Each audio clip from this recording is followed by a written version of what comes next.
Hi, I'm Rie and I'm gonna make Chirashizushi using clear soy sauce. This is my first time using clear soy sauce. I had never heard of it until I watched Inga's I Only Ate Clear Foods for 24 Hours video and I wanted to give it a try. By looking at it, clear soy sauce looks like water, but it does taste like soy sauce. But I thought it was a little saltier than regular soy sauce. I'm making a marinade for fish with clear soy sauce, so it keeps fresh fish's pretty color. For marinade, I'm using mirin.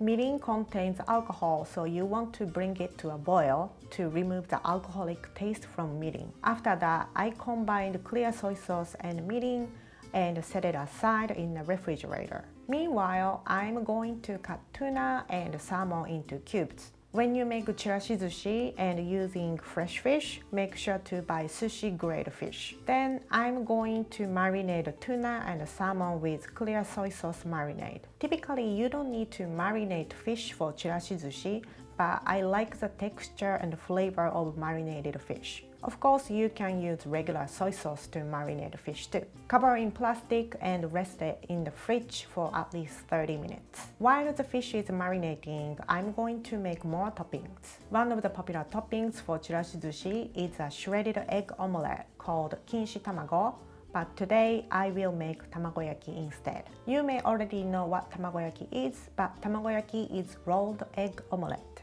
Set it aside. Once you make it, cool it down to touch and cut it into cubes. The next topping is a cucumber, and I'm going to cut them into small cubes and sprinkle some salt to extract moisture so it won't be too watery. Now I'm going to make sushizu, which is vinegar seasoning for sushi rice. I use rice vinegar, sugar, and salt. You want to mix sushizu into rice when rice is still hot, which absorbs vinaigrette better. I also sprinkled some toasted sesame seeds for extra flavor and texture. Now all you have to do is assembly. I have cubed avocado, radish sprouts, and sliced radish for garnish. Chirashizushi can be translated as scattered sushi, so you'd scatter a topping on top. I think chirashizushi is a great sushi dish for gatherings and celebration because it is very colorful and festive and easy to make. You can be creative with toppings as well. Hello, I'm Andrew, and for this video I chose to make Kkaennip-jangajji, or a marinated perilla leaf. And I referenced a recipe from Mangchi. Usually when I'm invited to be in one of these videos, I like to try making something I've never made before. And recently on the channel, we were visiting Girl and Doug Farm, who grows a lot of sesame leaves. And it got me curious, what were some other uses for sesame leaves besides the ones that I was familiar with, which is pretty much used as a wrap in Korean barbecue. So to begin, I'm inspecting my sesame leaves, or perilla leaves. I believe in the store they were actually called sesame leaves, and it got me wondering whether these were the ones from Girl and Doug. And what I was observing in particular was that the underside of the leaves were this sort of purplish hue, which we noticed was very strongly present in the Girl and Doug ones. I have maybe a pound of perilla leaves here.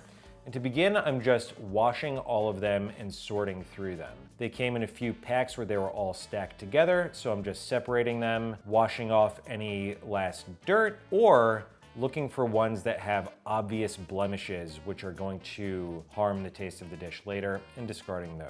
And so the next step is to simply marinate these perilla leaves in the soy sauce on their own, flipping them over so that each side of each one is in contact with the soy sauce. And these will sit together for about an hour. I periodically flip them over so that as all the liquid drains to the bottom of the stack, they can soak through evenly.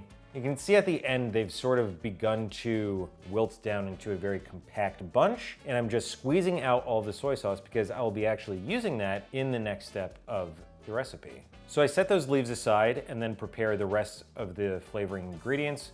I have some garlic, which I'm just crushing and roughly chopping. Same thing with one onion, just giving that a rough slice.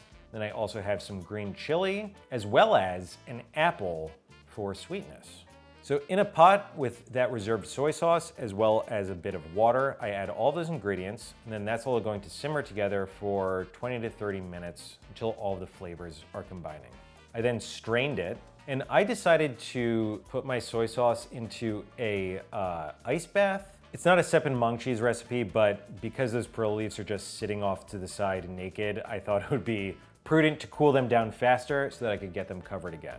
And then I'm simply covering all of these perilla leaves with that liquid until they're submerged, making sure that they're sort of evenly covered. And I gave this marinade a taste. It's great. Salt and sweet, a little bit of spice. It's very nice. And so I think I ate the initial bunch after maybe 4 or 6 hours, but these are intended to sit in the refrigerator for a longer period of time. And then the final step of plating in Mangchi's recipe is to sprinkle sesame seeds between some of the layers, as well as this thinly shredded red pepper.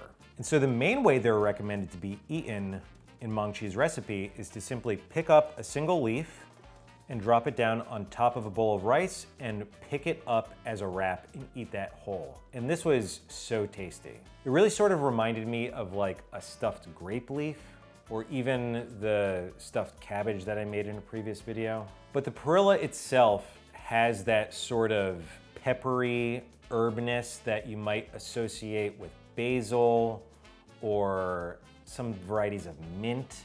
And then being marinated in this soy sauce, you have the salt, you have the sweet, there's a little bit of spice. It's a great thing to eat alongside other stuff. And so I decided to make a couple other things to accompany it. When I was buying my ingredients, I bought some kimchi. I have some grilled meat that I was also wrapping it up with. But the singular bite of the white rice and the perilla leaf on its own was truly spectacular. I really enjoyed this. Hello, it's Inga here, and this time I made some soy caramel sauce to sort of celebrate the sweet and savory flavor profile that I love so much. And to add some extra oomph to the sweets, I'm using this very special pineapple soy sauce that I got from Yunhai, a brand that works specifically with small food businesses in Taiwan to highlight their products. And this soy sauce is fermented with black soybeans and Taiwanese pineapple, which is known for being especially sweet.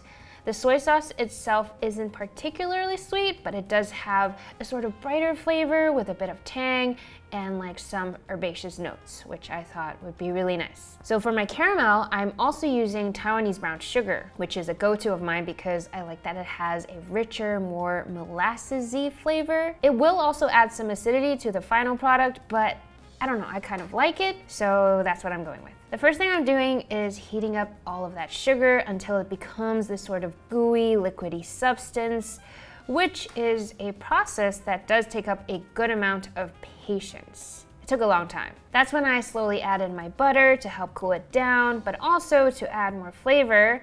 So using good butter is actually pretty important here. Because it's like super high heat, the butter fizzes out and kind of melts right away, and what I'm ending up with here is this sort of separation of fat and sugar, so I'm really trying to like overcome it by vigorously whisking them until they become one again, a sort of very viscous mixture at this point. There really is a lot of whisking in this caramel making process. The next thing I'm adding is some heavy cream, which again helps the caramel to cool down some more, and also adds a little bit more depth to the flavor. Not gonna lie, my hands were getting pretty tired here, but I was honestly too afraid to stop in case I risked burning the caramel. So there was a lot of just taking it on and off the heat.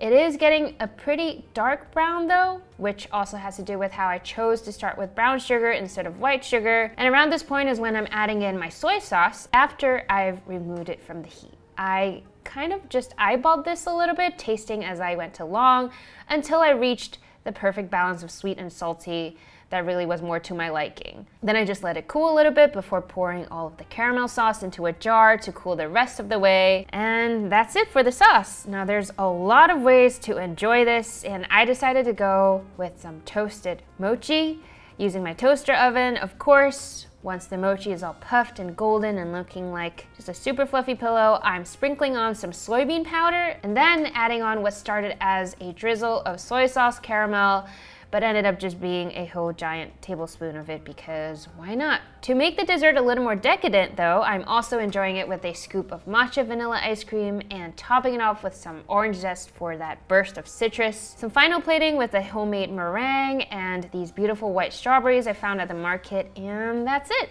I'm really happy with how this turned out. I'm very into the flavors of soy sauce and caramel together. It reminds me vaguely of salted caramel, but by using soy sauce instead of salt, it actually gives the sauce both savory and umami notes, which I thought was a really nice touch. And the brown sugar actually works really well with it because of that very intense molasses flavor, which just complements it perfectly. So yes, soy caramel sauce, definitely something you'd want to double dip in or just eat straight out of the jar, which I have also done.